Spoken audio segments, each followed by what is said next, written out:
Good morning and a very warm welcome to all of you on our session this morning. As you may be aware, we are having 3 sessions every day on the same YouTube channel and the same Zoom link.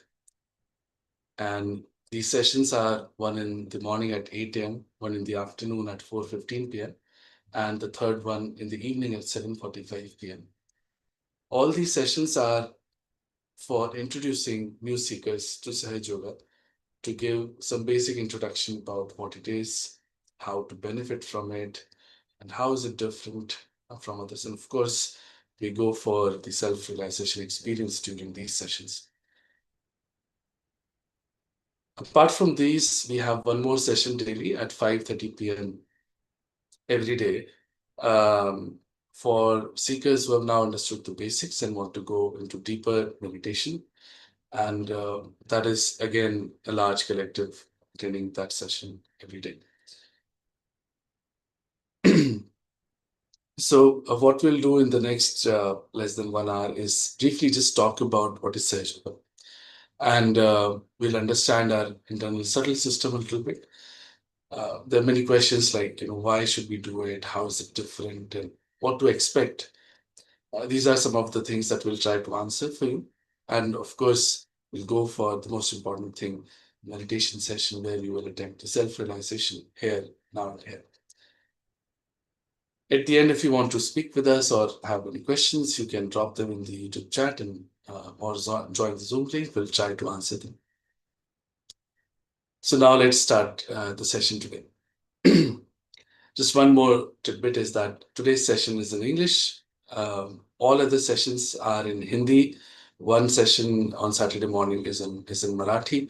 This is because some seekers requested to understand in other languages, and we are trying to cater to them. So, so there are many questions that we just talked about. Um, why Sahaj Yoga? How is it different? But even before that, why to seek? Why meditation? Why something higher? So many people who come to Sahaj Yoga come because of various problems that they may have. So some may have just stress, and that is the most common thing today.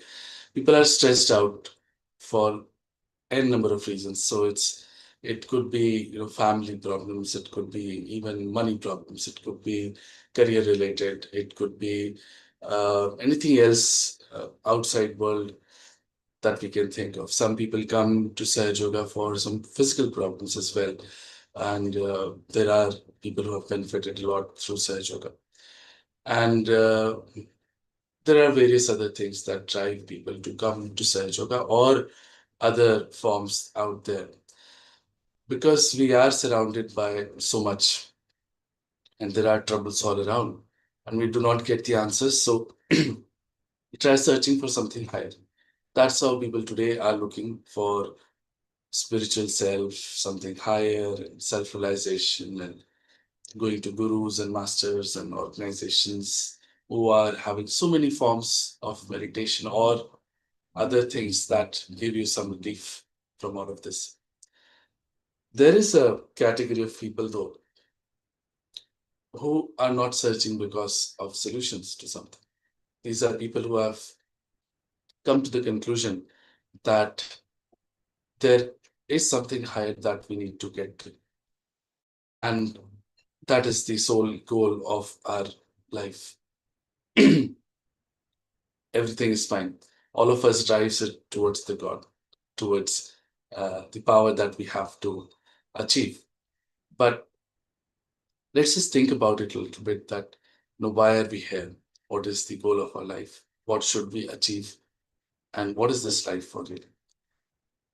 So many people who come to this conclusion, as a kid, I used to wonder this as well, that why are we here exactly? And the reason for our being has to be something higher.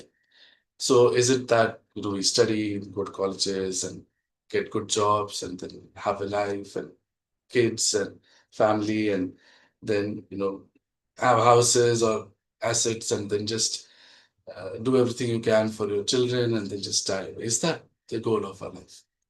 So people coming to such questions and conclusions in their life do search for something higher. And that's how they turn towards meditation or other forms of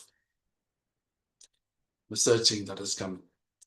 So this is one reason why people do search. And we talked about the other where we have some problems as well. But anybody today looking at the world around, surrounding us, can come to some conclusions as well. These times are described in Hindu religion as the Ghor Kali, times of greatest confusion. Never before has such a time been there in the world, it is said. And anybody who's really looking out can see that yes, that is true. You pick up any day's newspaper and you you'll be shocked if you read all of the things mentioned there. Because it just seems that there are so many things that are going wrong in this world. And then a logical mind questions that is this what God had planned? First of all, if there is a God. So I hope we don't have to come to that conclusion, but there is a God that has created all of us. This amazing setup, one can say, where such a beautiful world has been created. And at the epitome of all of that creation is the human life. Science has not been able to find out anything higher than the human life. We are so evolved. We understand so much through our brains, and we understand science, art, and so many things on philosophy, and so many things on any aspect you just pick up. And it's a huge science and knowledge base and so much understanding that has been created. And we can do so much with our lives that, of course, animals are nowhere near. So we are the epitome of this great creation, this great masterpiece, this great drama that has been put in place for something. And we are the main actors here, sitting on the stage. So the question comes that, and when you look at human beings, what they're doing today, one can easily ask, is this really what we were made for? Is this the goal? Why are we here? So there has to be a higher purpose. And that logical conclusion drives us to searching for something higher. So all of these problems, these mundane things, one may say, that drive us, sometimes so stressed we are with all of this. And all these things, when you look at the world, we are disgusted at times and quite shocked. All of this is there in this world because we have not achieved our highest goal till now. That last breakthrough is still left. So it is said that life was first created as a unicellular amoeba, then fishes and reptiles and animals, and large animals, small animals. Evolution took through all of this, and the right sort of animals survived, and then slowly from monkeys, human beings developed, and even in human beings now, so much development has happened in our awareness, in our consciousness, where we know that we should be collective, we should not do wrong things, and then so many we call them avatars or incarnations came on this world, great masters who taught us the basics of how a human life should be, how should we live. All of this has been created inside us. And this has happened over a course of thousands of years. So this great work has been done by God Almighty, and all of us are in fact created in a way where we have reached up to this point. Now, one last breakthrough is needed. That breakthrough connects us with the divine. And we start working the way divine really meant for us to. That is how human beings get transformed. Once we are truly connected with God, all of our problems starts dissolving. We become much better human beings. And when as a collective that can happen, we can imagine the difference it can bring to the world. There are a lot of things here now to talk about, but it's easy to just understand that right now We do not know what this is. And a lot of it is vague, connecting to God. What does it mean? And what happens when we do that? And really, it's all vague ideas right now. So that is why so many people have come up, whom we got later to know that these are crooks and not people. But that is the case with the world today, where it's very difficult for us to figure out what is correct, what is not, because we do not know what to expect. We do not have the eyes to see. So, for example, today somebody comes dressed up in front of you as a divine person. How will you know whether that person is divine or not? We just do not have the eyes to see. Like Kabira said, "Kaise samjhaun sab jag andha." How do I explain the whole world is blind? And that is what happens when we try to explain Sahaj Yoga to people also, because it is like explaining colors to someone who does not see, and it becomes really difficult. And that is the main problem here, which is driving us towards so many things. In this mayhem of confusion, these great times of confusion, another layer of confusion has come in, where we are seeking God and we are looking for something higher, but we do not know how to differentiate between what is right and what is wrong. And that has been the problem with the great saints and sages in the past as well. We know that so many great incarnations and saints were actually tortured their whole lives. They were not allowed to even live and were poisoned, crucified, and whatnot. And now we all worship them like anything. But what is the reason that as human beings we could not understand them? So the reason is simple, that they were all born on, let's say, different level towns. Let's say they were born on the 10th story. We are on the ground floor. What we can see outside from our window will be very limited, but what they can see could be the horizon. And then they could start telling us that, the world is actually like this. You do not see it. And we would feel that this is all mad talk, and maybe our egos get hurt. And that is how it has been so difficult for these great saints, sages, seers, poets, avatars, and great masters, that their lives were so difficult, because as human beings for whom this was all meant for could not see what they were talking about. The method of Sahaja Yoga is such, is that you're raised just, let's say, one floor above, to the first or second floor. You start seeing, yes, there is something higher for sure. Then you attempt and you strive to go higher. The old method of self realization, and it is absolutely old in our great country. This is, in fact, the biggest heritage of India, Bharat, that we have forgotten mostly.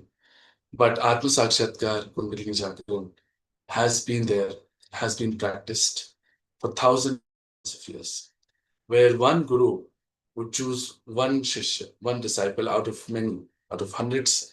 He would test them and really rigorously test them and make sure that, yes, this person is worthy and he will retain his self realization. Only then he would give the person self realization. That is how one guru, one shishya sort of tradition has been there in a great country. It has been talked about in scriptures also, but not very elaborately. Even in the Ramanand Sagar's Ramayana that we have seen as kids, there it was shown that the guru who took Rama and his brothers to the jungle, he gave them self-realization. He taught about them. He showed chakras and everything. So it has been there. It has for long. It has been practiced, but it has been kept a little secretive. It's because it was always thought that the general public will not understand this. So once one great saint called Ganeshwara wrote in his Ganeshwari Gita, because in Gita also it was not talked about clearly. Shri Krishna talked about being sthit pragya and all, but not specifically about Atma Sakshatkar and Kundalini Awakening. So Ganeshwara took permission from his guru, who was actually his brother, and wrote one whole chapter about Kundalini Awakening and Atma Sakshatkar. And he was a great saint. So his books became later on very, very famous. But the great pundits of those times said that, this chapter is nishid, means not allowed to be read. Because if somebody reads it and comes and asks the, the pundits that how is it done, then they would not know what to talk about. This is the problem, and it has been kept secretive and not talked about. But you will see references anywhere now. Once you get your self realization, you'll understand. Kabira is one of the greatest poets who has talked about everything Ida, Pingla, Sukman, Nadi, Re. He's called Kundalini by different names and all of that. And so many other religions also, where now we have discovered that there has been talks about this specifically in different various forms. But it has been all talks, and it has not fructified into something real. Again, which makes it more vague, more confusing in our heads. And that is how we are lured into wrong things as well. But what happens in Sahaja Yoga is that, so the old method that we talked about was like putting everything all right, putting all the screws, okay, the glass and the whole lamp to be put all right, and then you light a lamp. But in Sahaja Yoga, the way is such that you just put a light on, you see for yourself what is wrong. So there is a small light that comes to us, and we can correct ourselves, we can put ourselves all right, and we know for sure that this is the truth. There is really a lot to talk about here, and so much theory to be explained. But the easiest way, I believe, would be if we see um, a brief about us internally, how we look like. I think that will help.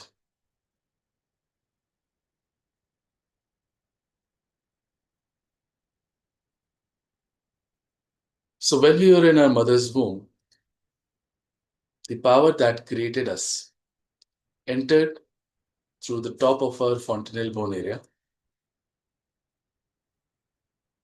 and created all of this. So we have seen this chart now many times, I'm sure.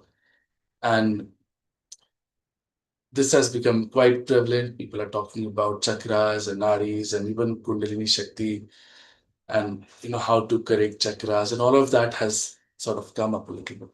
But this is our ancient knowledge, and just to understand this a little bit, it will help us in understanding what happens in Sahaja Yoga really. So when we were in our mother's womb, the energy that created us entered from the top of our fontanelle bone. This energy, you may call it by whatever name you like, but essentially the power of God. It is said that this is time when life comes into the fetus as well. So this energy enters, and our brain being sort of a prism shaped entity, it refracts into three parts. The one coming from the right goes to the left. This is shown in the blue color here. This is the channel that controls our sympathetic nervous system on the left hand side, is called as the Ida Nadi, Chandra Nadi, moon channel. Here resides everything of our past. All our desires and emotions also come from this channel. So people who are very emotional or live on the past too much work on the moon channel too much. Any extremities in life actually lead to troubles. In Sahaja Yoga, it is deeply understood and clearly explained. And that is how we just briefly understand the nadis here. On the power that comes from the left goes to the right, which is shown in the yellow, is called as Pingla Nadi, the right channel, the sun channel, Surya Nadi. It is the channel of our action. So all our physical action, mental action, anything that we do is done from this channel. And this is the channel that also is responsible for our sympathetic nervous system on the right hand side. People who are very futuristic think of the future a lot, aggressive, work a lot, work on this channel a lot. And again, it gets heated up because of overactivity and such things. So these are the two channels that get created. The power coming from the center creates a central channel called the Sushumna Nadi. It is the path of Kundalini. It is the channel of our present. Now, The Kundalini creates these this power that creates these flower-like things, which are called as the chakras. And the power then comes and settles down to almost the end of our spine. Almost there, it is. There's a bone called a sacrum bone. It's a triangular bone. The Greeks called it sacrum because they probably knew there's something sacred about this bone, and uh, there were there were probably a lot of other knowledge around, but at least this bone has a name come from that segment, and it's called a sacrum. The power comes and settles down here. It makes 3.5 coils. When it makes coils, in Sanskrit, coils means kundal, and this is our mother power. She's our individual mother. She's been there with us all of our lives. So she's called as Kundalini. It comes and settles down there. And, as kids, we have this soft bone here. And sometimes it even pulsates in very little kids, if you have seen. It's because, and it is said that kids are forms of God themselves because they are connected with the divine state. Slowly and gradually, as they grow up, they develop their ego and superego and conditionings, and this is mine, this is mine. And this calcification happens, and that connection is lost. Awakening of the Kundalini and putting that connection back with the divine is self realization. This awakening of Kundalini is what is Atmasakshatkar, is whatever divine name you have for something like this. Anything higher, getting yourself, spiritual self, this is what it is. And there is actually no other way to reach the divine. Inside us resides the spirit. On the left hand side, it is shown here where our heart is. And it is the reflection of God Almighty inside all of us. Atma and Paramatma. And it is witness to everything that we do. It is not yet in our attention. When the Kundalini awakens, it touches the seat of the spirit here, and the spirit comes into our attention, and it becomes essentially the driver.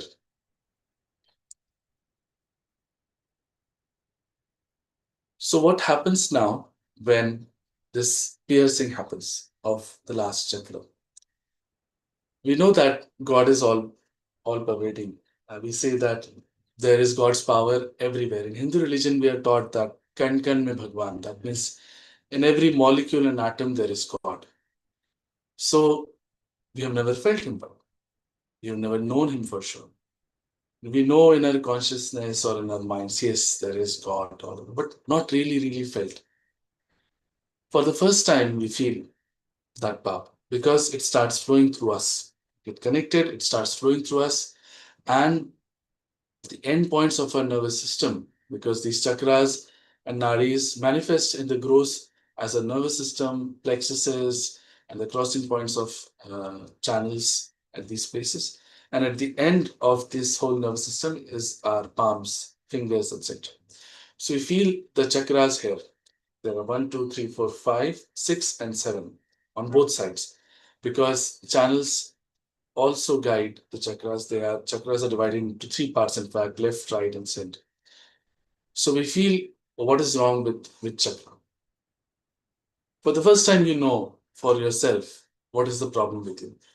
Today, you might even go to the doctors with a small stomach ache, and they might tell you that you have only a few months left to live. I mean, it's just shocking. But that is how we don't know anything about this.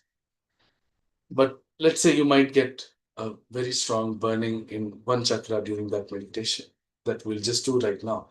So you might understand that this is not okay. Now, as this power is flowing through your hands, you can use it to correct those particular chakras. This is the great knowledge of Sahaja. So, which finger means which chakra, you can learn by this connection that you can see that, let's say on the middle finger, it's shown as number 3. So that is our third chakra, the Nabhi chakra. So you feel that's how you feel the chakras on your hands. And you can correct them by using this vibrations, this chaitanya that starts flowing through you. Now, there are many causes for each chakra to be caught up. So there could be physical problems, mental problems, emotional problems, spiritual problems. You can know which problem is coming because of this which chakra, but there are so many. But you can simply just without understanding problems, you can correct them on your own. Also, what one can do is see the vibrations for others, and we can give realization to others, and we can even correct them, these their chakras. It is something so amazing that that today, let's say I am a very egoistic person. I will not agree. I may be shouting at everyone, getting angry, and very aggressive and all of that. But if somebody comes and tells me, I'll probably hit them as well. So what happens when we meditate, when we get a realization? That person may get a strong burning on this finger on the right hand side.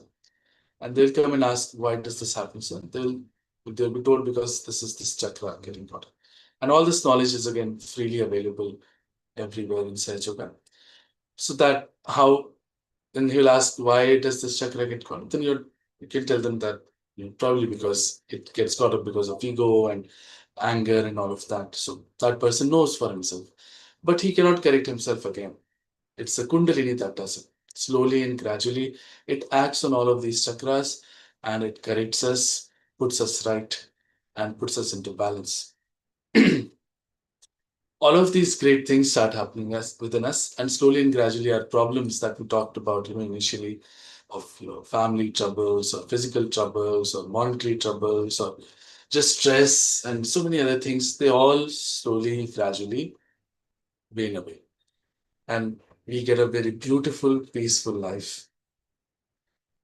One other great thing that happens to us is that we get pure, absolute knowledge. This power that starts flowing through us is the knowledge itself, is the truth itself. Because let's say we want to know that a person standing in front of me, is he a godly person or is he a crook? So we can check their vibrations and know. Even somebody sitting halfway across the world, you can know about them. Because now you're connected to the main server, and through that, everything else is connected. So you can ask about them. Whether I should do this work or not, whether I should go there or not. So you're driven and guided by the divine power itself. And you know for sure 100%, and you know with experience that yes, it was the best thing that could have happened to me because I took the decisions based on the vibrations that have come. So a great knowledge and a great feeling of being taken care of by the divine comes to you. And this is all the boon of Sahaj Yoga, of getting your self-realization. Sahaj Yoga, the word itself is beautiful. Yoga, the word, it means union. Union of what? Union of the self with the divine. Now, that union, in fact, happens spontaneously on its own. Sahaj means you don't do anything about it. That is a very difficult notion for us. But we didn't do anything for our evolution till now, did we? We didn't do anything. It happened on its own. Same way, the next step, the next leg is going to happen on its own. It is Sahaj. Saha means with, Ja means born.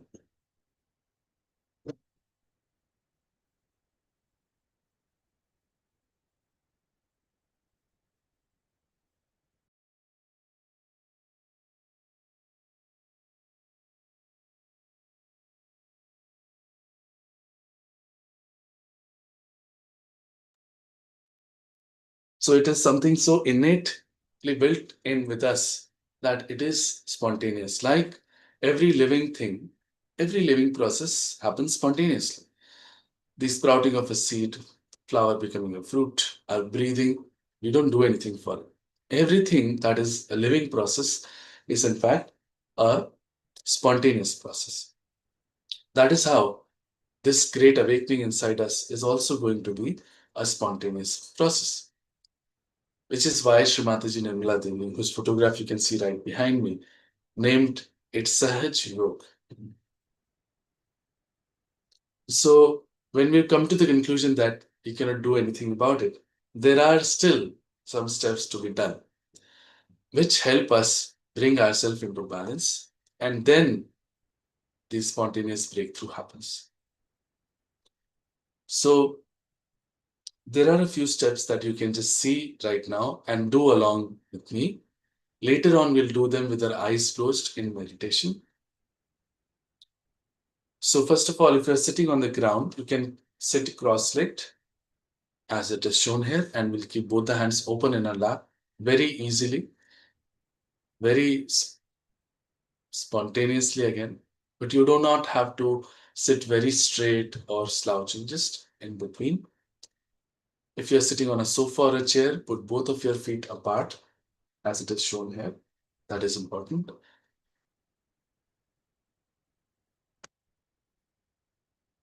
Next, we will do some steps to balance our channels that we had seen. And we use the Mother Earth and five elements, of course, in various forms in Sahaja Yoga to treat ourselves, to bring ourselves into balance. We'll use just a few right now. So we'll put both the hands, first of all, open. Then the next step, as it is shown here, only the right hand to be put on the Mother Earth, and the left hand is to be open in our lap. Right hand on the Mother Earth, left hand open in our lap.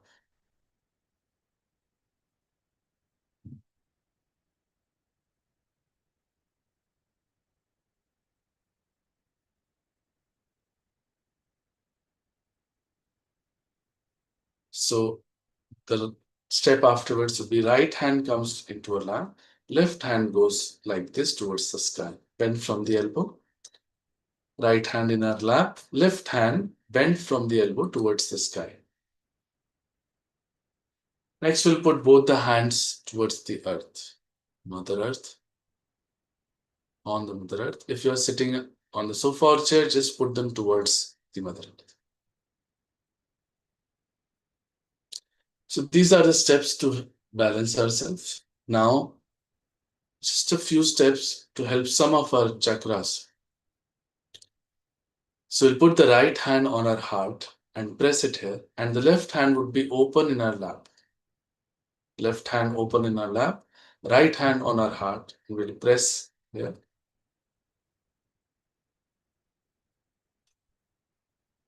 Next, we'll place it on our forehead like this, across, and press it from both the sides and bend our head forward.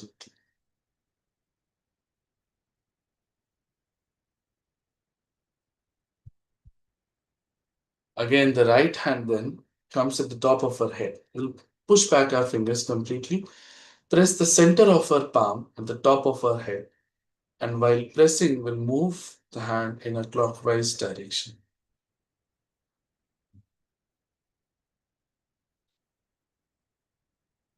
While pressing the palm at the top of our head, we'll move it in a clockwise direction.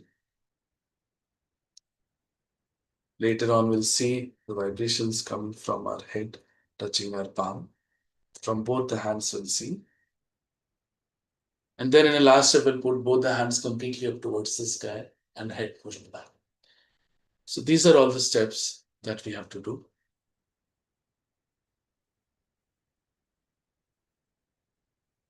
Now,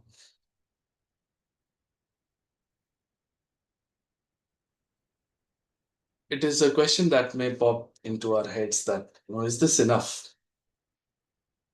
What we just saw as these steps, is this all that is going to do this great task in science?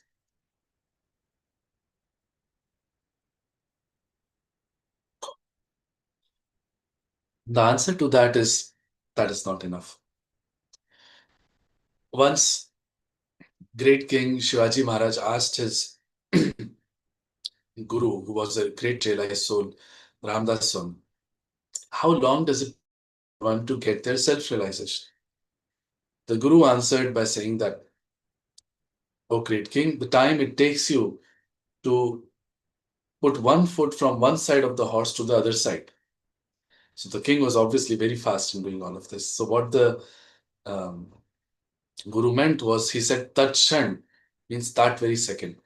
You just need someone who can give it and someone who can take it. Shree Mataji's photograph is very, very special. It emanates those vibrations, those chaitanya that make this great happening possible inside of us. Whatever questions or doubts you may have in your mind, let us just keep them aside for a while. Because if it is the truth, then one must strive to do everything to get their self realization, the highest. But putting these doubts and questions in minds, you may not get it. So let's just keep them all aside for now. When we look at Srimataji's photograph, open both of her palms in her lap. If you're sitting down on the ground, the floor, you can sit cross-legged. If you're sitting on a sofa or chair, put both your feet apart and again hands open in her lap. And look at Srimataji's photograph with utmost respect. The only thought in your mind that we are here to get our self-realization, nothing else.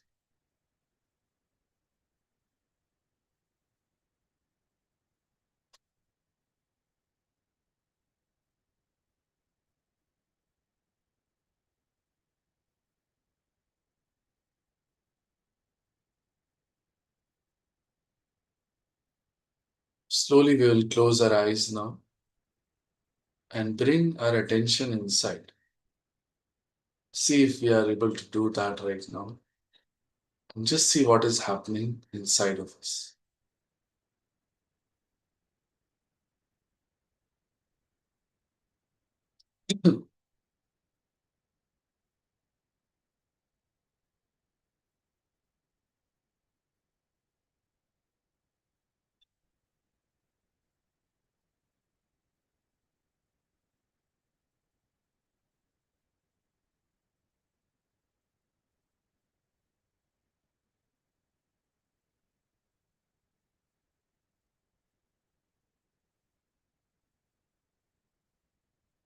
Now we'll do the steps that we had just seen.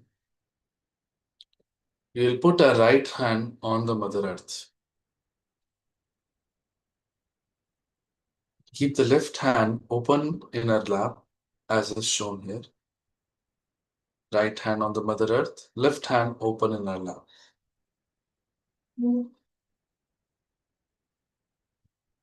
We are doing this step to balance our left channel. So we'll pray, Mother, please bring our left channel into balance. Whatever imbalances and impurities are there in my left channel, please take them out through the Mother Earth. Mother, whatever imbalances and impurities are there in my left channel, please take them out through the Mother Earth.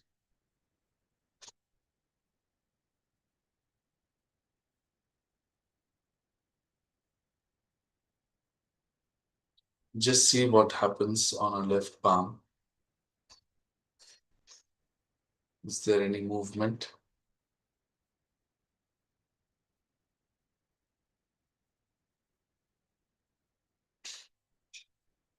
Now you can bring the right hand back into our lap and put the left hand bent from the elbow towards the sky. The right hand in our lap, left hand bent from the elbow towards the sky.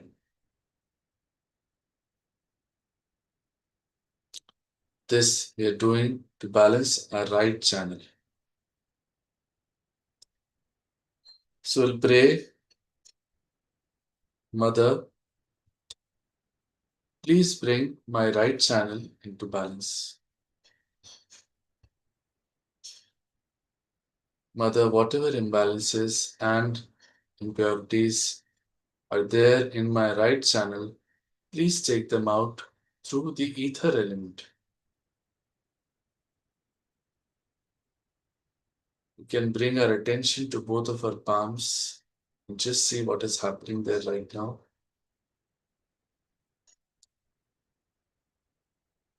Mother, whatever imbalances and impurities are there in my right channel, please take them out through the ether element.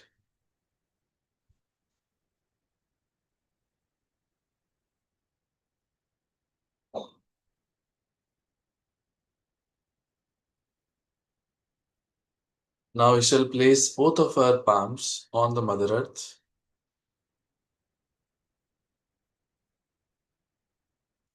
Here we will pray, Mother, please bring us into complete balance. Mother, please bring me into the center, into the present.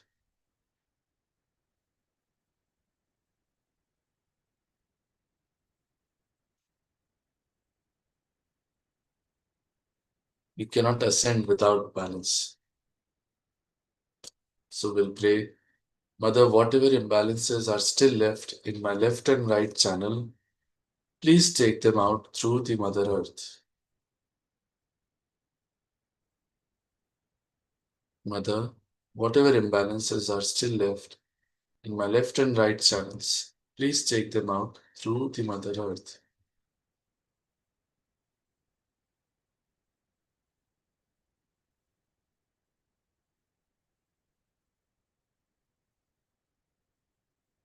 You can bring both of our palms in our lap now.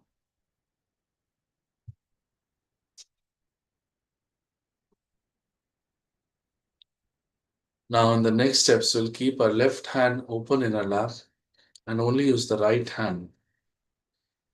We'll place the right hand on our heart, right hand on the heart, left hand open in our lap.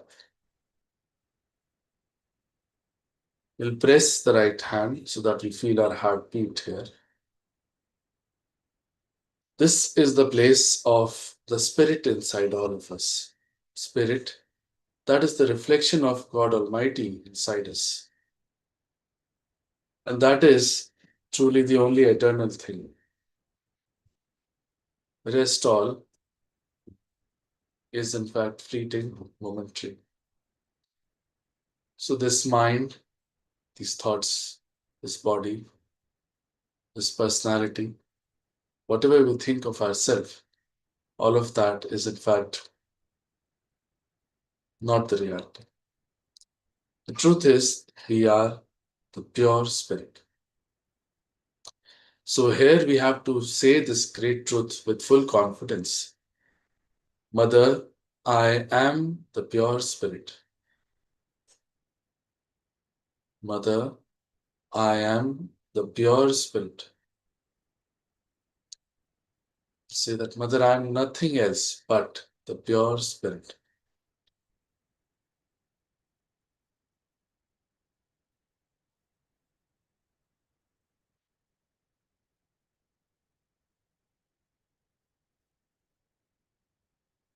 Now, as we are the pure spirit, we are not guilty of anything. We feel guilty for nothing at all, for very small, small things also. And we think ourselves unworthy. We should let that decision be with divine God Almighty. He is the ocean of love, forgiveness, compassion. All of our mistakes can be dissolved by Him. Here we have to say with full confidence, Mother, I am not guilty at all. Because if we feel guilty, we do not feel the vibrations, because one of our chakras gets caught up because of that. It does not allow us to feel on our palms. So we'll say that, Mother, I am not guilty at all. Mother, I am not guilty at all. Mother, I am not guilty at all.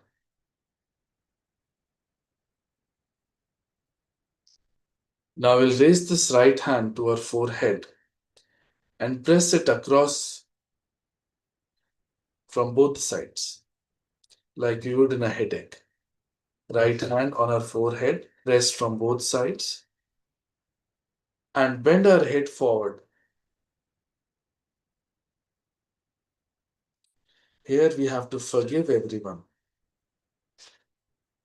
Do not remember anyone or anything in particular.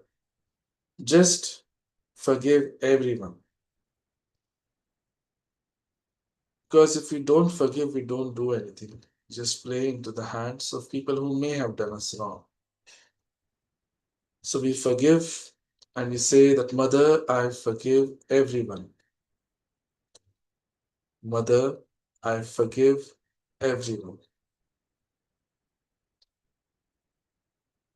Mother, I forgive everyone, myself too. O God Almighty, if knowingly or unknowingly I have made any mistakes against you, please forgive me. O God, knowingly or unknowingly, if I have made any mistakes against you, please forgive me. Now we can rest our right hand a little bit, bring it into our lap.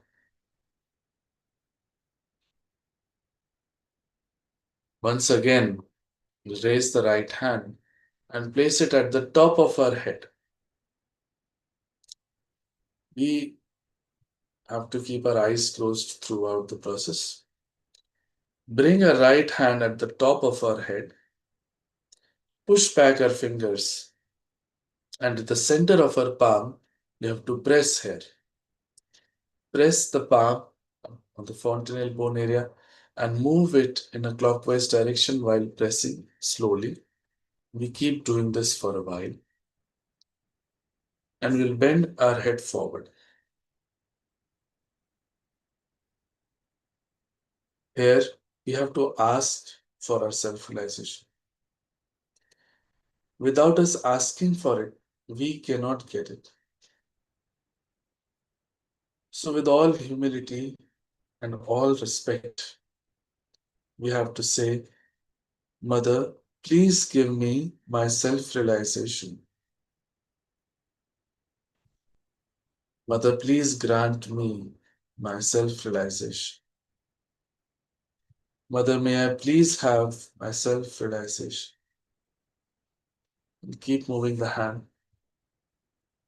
Mother, please give me my Atma Sakshatkar. Mother, please give me my yoga, my union with the divine. Mother, may I please have my self realization? Mother, may I please have my self realization? Stop moving the hand and bring it back into your lap. Keep both the hands open in your lap. Place your attention at the top of our head where we had just pressed and sit for a few seconds in meditation now.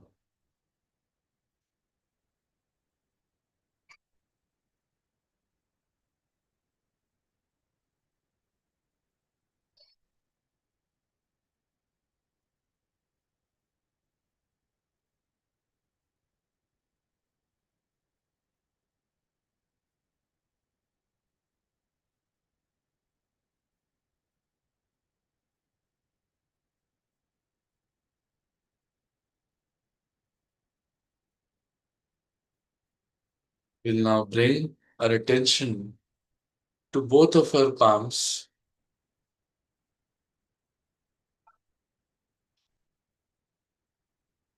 The center of our palm. Is there a cool breeze coming out from one hand or both the hands? It is going to be a very subtle and minute feeling. So look at it minutely.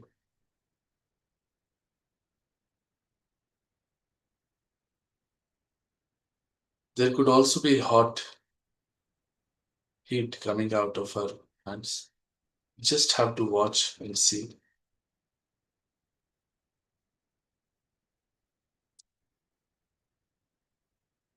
At the end, tips of our fingers bring our attention and see if there is a tingling or itching or burning sensation in one or the other finger, in one hand or both the hands.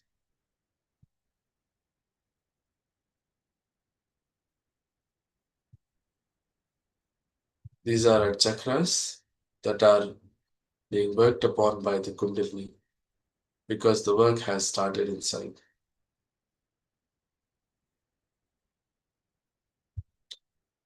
Bring our right hand at the top of our head where we had pressed and raise it just a few inches above. Bend our head forward. Move the hand back and forth, left and right. Just see if from a particular place there is cool breeze coming out and touching our palm. Again, it could be very minute and subtle, so look at it carefully.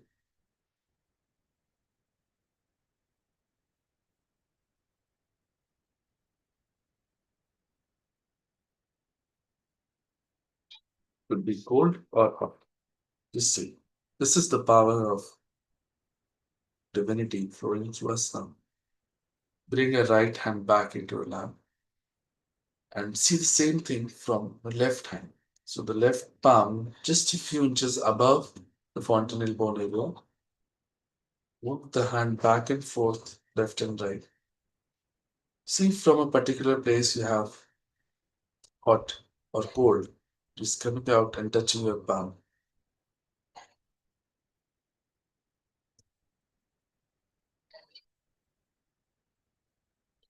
Now, in the last step, put both of your hands completely up, elbows straight towards the sky. Open your palms, push back your head, and ask one of these three questions three times. Oh God, is this the Param Chaitanya? Is this the divine power of love that does everything? Is this the cosmic energy, divine energy? Any question three times.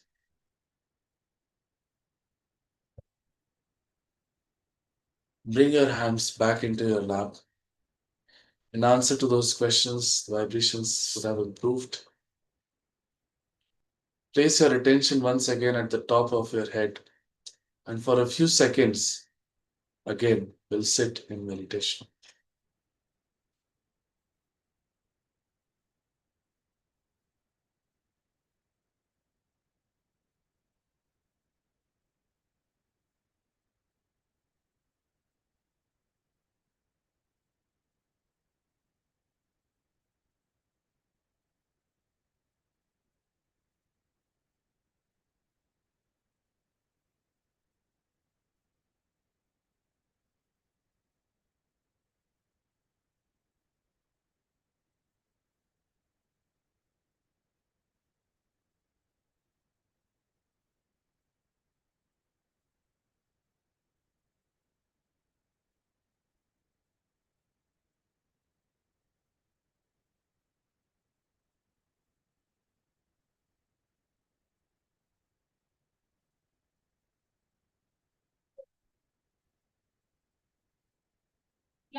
We can now slowly open our eyes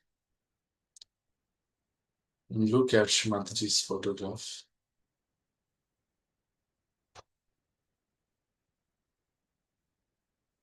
You'll see that there are no thoughts right now. This is the first boon that we get post our self realization, thoughtless awareness, along the peace and bliss and the beautiful experience of cool vibrations in our hands.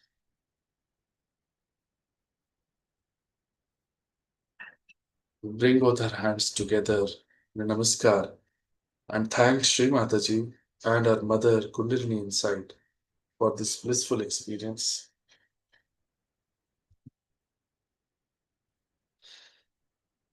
For those of you who may have joined us recently, I would request you to continue attending these sessions for a while.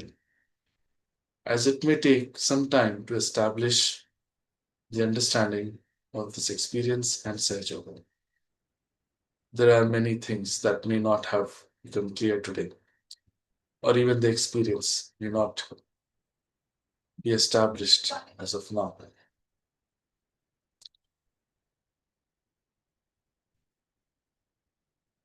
There are sessions going on daily which you can attend to learn more. One in the morning at 8 a.m., one in the afternoon at 4:15, one in the evening at 7:45 p.m. After a certain point of time, now that you would have understood maybe about Sahaj Yoga, you can start attending the 5:30 p.m. session for a deeper meditation experience. Sahaj Yoga is all about experience and establishing the understanding of these vibrations and practically using them in our lives to make our lives better. To do that, one must meditate daily, in the morning and in the evening. Just 5 to 10 minutes is enough. And once in a week, you should go for collective meditation, which is very important. There are many centers now all across the world, almost all the towns and cities of India. We have many centers. We can figure out the nearest center by clicking on the link given in the YouTube chat. Also, you can join our WhatsApp group to stay connected and learn more sessions and how to meditate at home, etc. There are many short videos given in the YouTube channel where you can learn some basic things about Sahaj Yoga, where we learn about how to protect ourselves, how to cleanse ourselves daily. This is all again very easily accessible. The link to these you can find in the YouTube chat itself. Shree Mataji has given thousands of lectures in Hindi, English, and Marathi all across the globe. Again, she traveled to establish Sahaj Yoga. You can watch and listen to these and learn more and more about Sahaj Yoga. Sahaj Yoga is completely free of cost everywhere. In all the centers, also, you go, there cannot be any charge, any money paid for getting your self realization, as Shree Mataji has established very clearly. I would request and urge you that today, if you have experienced what has happened, is like the germinating of a seed which needs to become a tree. You must give it daily water and sunlight in the form of meditation for yourself and collective meditation to really establish this and get this great knowledge for yourself completely free of cost. Also, you can bring people you know whom you think could benefit from this to our sessions or the centers nearby.